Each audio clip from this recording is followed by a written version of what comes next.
Oke, kali ini aku mau menyampaikan tentang kalau ada waktu tentang menulis itu bagaimana ya caranya. Nah, yang perlu diketahui adalah menulis itu bisa menjadi cara yang sangat-sangat produktif ya dan bermanfaat juga untuk mengisi waktu luang kita. Nah, aku ini punya beberapa tips untuk bagaimana mulai menulis.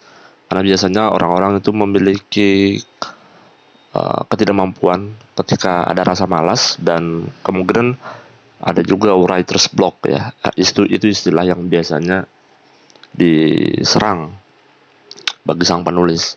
Biasanya penyakitnya itu malas sama writer's block, kemudian tidak bisa menuangkan ide.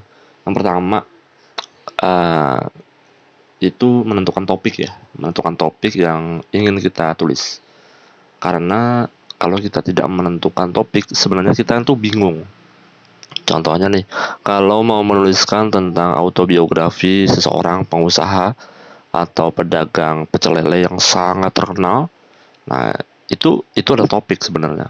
Nah, konten-kontennya itu kan nanti kita bisa isi dengan cara bagaimana dia memulai pekerjaannya di awal-awal, bagaimana dia merintis, jatuh bangunnya seperti apa, apakah dia berhutang, apakah dia awalnya sakit banget ataukah dibantu. Itu kan bisa menjadi konten ya. Tapi topik utamanya adalah pedagang pecel lele. Itu contoh.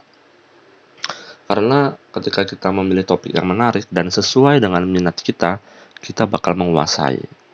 Nah, tapi kalau kita memiliki kesulitan menentukan topik, coba aja untuk menulis tentang pengalaman pribadi dulu. Ya, kayak catatan memoir gitulah. Kalau kebiasaan anak-anak muda zaman sekarang itu menulisnya dulu itu pakai buku Dear Diary ya.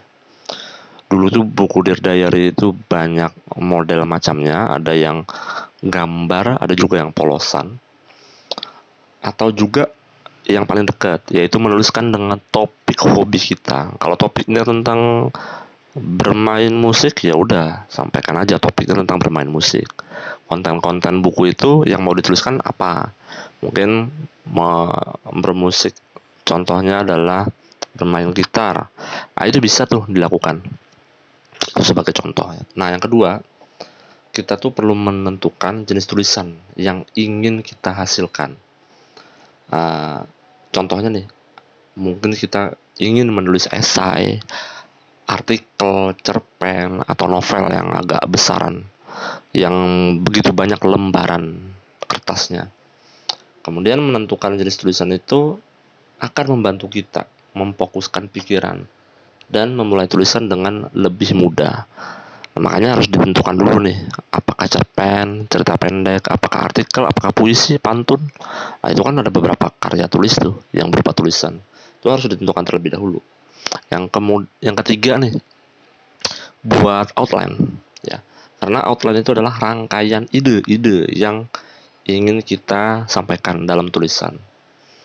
Outline itu membantu kita menyusun tulisan dengan lebih terstruktur, rapi, dan tentunya memudahkan kita dalam menyampaikan pesan yang mau disampaikan kepada setiap orang yang membaca karya tulis kita.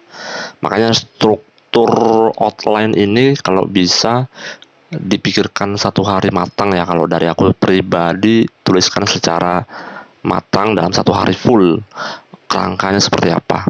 Kalau dirasa tidak bagus, mungkin di hari kedua direvisi bisa, baru nanti keluarkan tulisannya.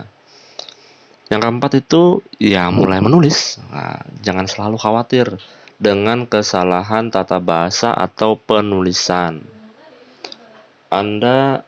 Kita ini bisa mengoreksi dan menyunting tulisan ya setelah selesai menulis. Makanya jangan sampai menulis itu sambil mengedit. Jangan. Kalau nulis aja.